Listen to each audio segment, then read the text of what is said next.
Hello everyone, it's Shane Kanto, your Wasteland reviewer, and I'm here to review Season 2 of Star Trek Strange New Worlds, which is a Paramount Plus original series focusing on a prequel of sorts in terms of, and I say of sorts, here's the thing. I'm not a big Star Trek fan. I've never really watched more than like a few episodes of the original series. I've watched Star Trek the Motion Picture and Wrath of Khan, so my attachment, and I've seen all three of the J.J. Abrams era, like, multiverse kind of origins of Kirk and Spock and everything. So I don't have a huge connection with these characters like many might coming into this being Star Trek fans. So, like, I'm guessing this is supposed to be a prequel. It has Pike, it has younger versions of all of these characters, and it has the Enterprise.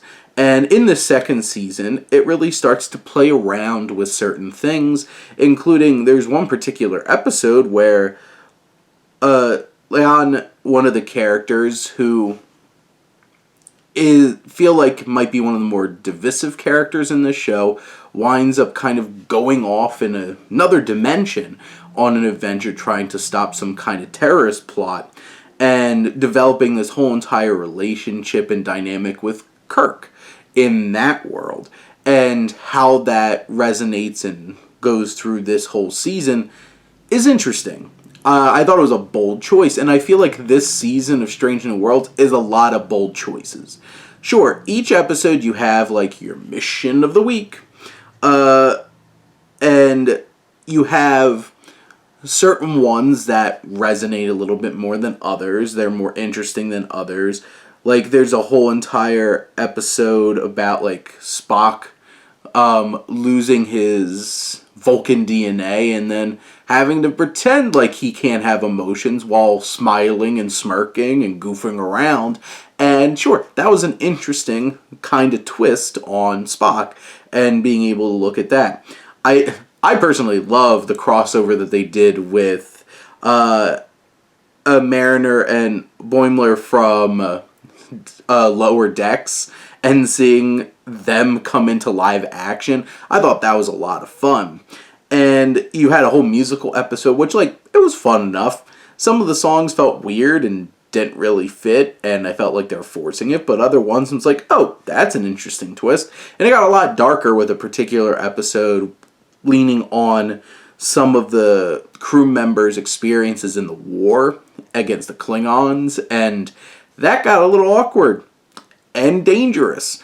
And leading up to, like, the finale here, which, like, is scary at times and really builds up a lot of tension and has some serious stakes and leaves you wanting more for next season because, yeah, guess what? Leaves you on a cliffhanger.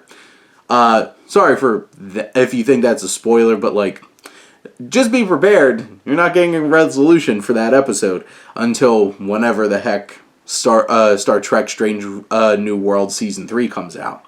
But overall, for this season, I do like Anson Mount a lot as Pike.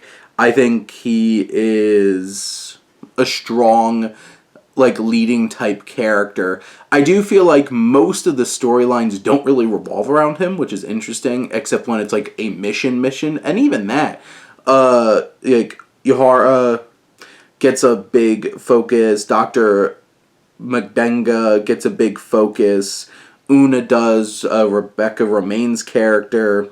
Obviously, like I mentioned before, Noonien Singh, played by Christina Chong, she gets that whole entire episode to herself.